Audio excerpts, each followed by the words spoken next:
Yo, yo, yo, you know who it is. It's your boy Ray GQ, back with more content.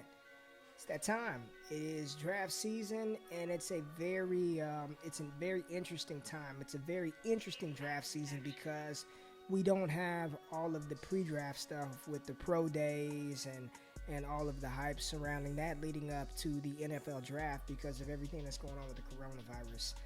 So first and foremost, you guys out there, I hope you're inside. I hope you're subscribed to the Destination Devy YouTube channel. I hope you're checking this out and staying out of those streets. But be safe, take precautions, make sure you have everything you need. And if you do have to go out, man, make sure you take the proper safety precautions to keep yourself and your family and your loved ones safe because there's some real stuff going on.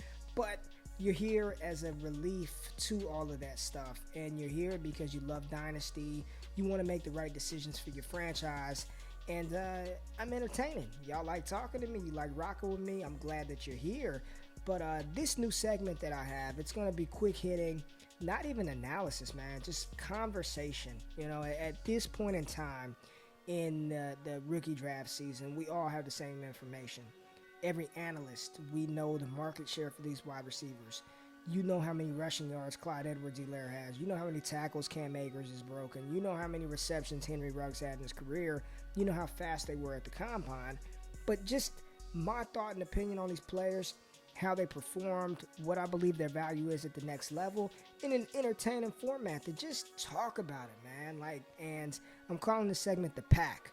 PAC, the Pack. Prospects and context. Because behind every great prospect, there is situational things that do matter. There is context that should be taken into consideration when you're getting ready to make that pick. Two players that I really enjoyed watching throughout the college football season and have done very well throughout the limited pre-draft process that they were able to have. And that's Baylor wide receiver Denzel Mims and LSU wide receiver Justin Jefferson. Both of these guys, very talented wide receiver prospects. Both of them are top 5 wide receivers for me. My rankings are on DLF.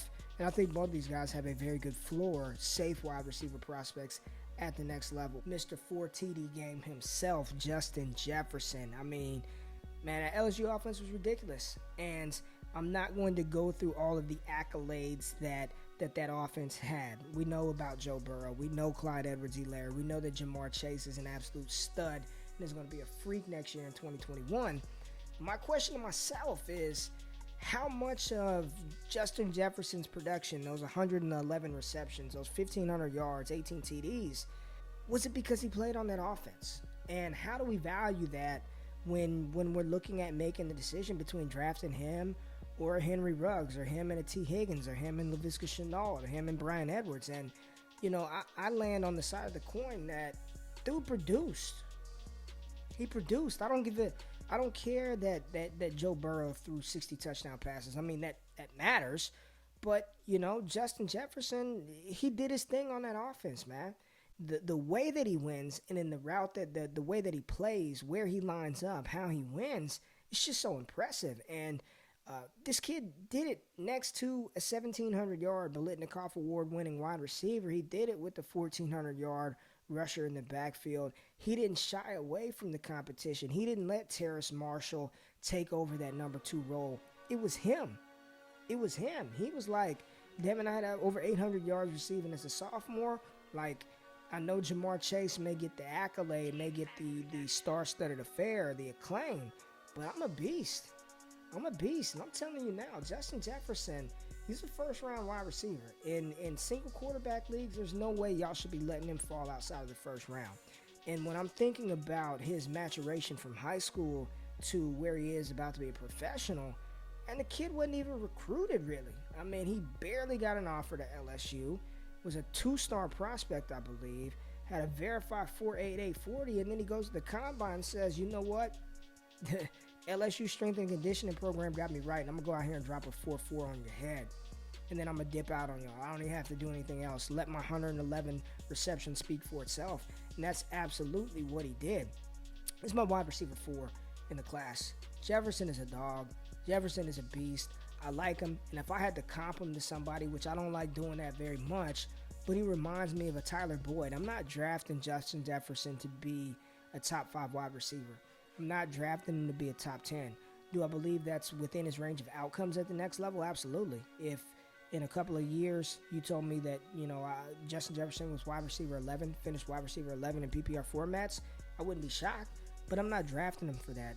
There's only 12 wide receiver ones. So in Dynasty winning, man, you got to have those wide receiver twos. You got to have those wide receiver threes. And I think Justin Jefferson is going to be a rock solid wide receiver two for the foreseeable future in his NFL career. So that's how I value him. That's why I like him. I like Justin Jefferson, and I also like Denzel Mims. Now, Denzel Mims is another wide receiver that I really like, and being down here in the great state of Texas, got to hear and see Denzel Mims quite a bit. So watching his maturation through Baylor and knowing people that played down there who are still connected at Baylor, man, to see him go out at the NFL Combine and drop a 4.38, 38.5-inch vertical jump, 3 cones, 6.66. Man, he's good, and I know he's not an early enrollee or an early declaree like Justin Jefferson, and he's a little bit older. Justin Jefferson's going to play his whole first season in the NFL. He's only been 21 years old, whereas Denzel Mims is going to turn 23. But Mims is a dog, man. Didn't do much as a freshman, much like Justin Jefferson, and not every freshman produces right off the bat. But then his sophomore season blew up, over 1,000 yards receiving. Junior season fell off a little bit, but Baylor they were kind of stank. Their entire junior year, they were kind of bad all the way around. Only had close to 800 yards, but then he came back as a redshirt senior and smashed for 1,000 yards. Went to the Senior Bowl, showed his ass, was the best wide receiver there by all accounts, and then again went to the Combine and tore it up. And when you're looking at his value at the next level, he's somebody that I don't think he's going to make it out of the second round of the NFL draft, which puts him firmly on the radar to being a first-round pick in rookie drafts. Now, probably going to be an early second-round pick. Him and Justin Jefferson are valued similar spots, but man, when you've got somebody at 6'3", over 200 pounds that can stretch the field, that can catch the intermediate routes, that can run the full route tree, that can use his athleticism and his body control to go up and get it, man, Mims is nasty. I've got him ranked wide receiver 5, so right after Justin Jefferson, before players like Henry Ruggs, before players like Tyler Johnson and Brandon Ayuk and Laviska Shenault. Listen, hey, at this point, I'm trying not to overthink it. I'm trying not to do too much. I'm trying not to make critical errors in the evaluation process. But you're talking about, I like the production the second year, right? And Mims redshirted, so it was truly like his third year as a redshirt sophomore. But that's when he came on the scene and he showed out. 1,000 yards as a sophomore, and then he did it again in his final year. I'm not gonna hold it to him. Now, if I'm differentiating between the two, I like Justin Jefferson a little bit more. but I think Denzel Mims is a safe player. I think he's got a very high floor. I don't think he has a low floor. And when you're looking at Baylor wide receivers in particular, you got to scout the player, not the helmet, because it's easy to get lost in the Corey Colemans and the Kendall Wrights and the Katie Cannons. And I'm even going to throw Josh Gordon's name out there. And then there are many more who didn't make it. Tevin Reese, Antoine Goodley, Lamade. No, it wasn't Zacchaeus. It was, I can't think of the guy's name. But there was another Baylor wide receiver that just didn't pan out. You got to scout the player, not the helmet. And when you're scouting the player, what's not to like about Denzel Mims? I know some people are concerned about his drops. I have absolutely zero concern about these guys and drops. Like, it's almost the same way that I view fumbles for running backs. Is it concerning? Do I acknowledge it? Yeah, but I'm not about to switch anything up because he dropped a couple of passes in college. So just kind of talking it up about these two guys, showing you guys some film, prospects and context. Scout the player, not the helmet. Justin Jefferson is a stud. It's your boy, GQ, back again. New content. Subscribe to the channel. I'll be hitting you with some more of these, man. Y'all be safe. Until next time, deuces.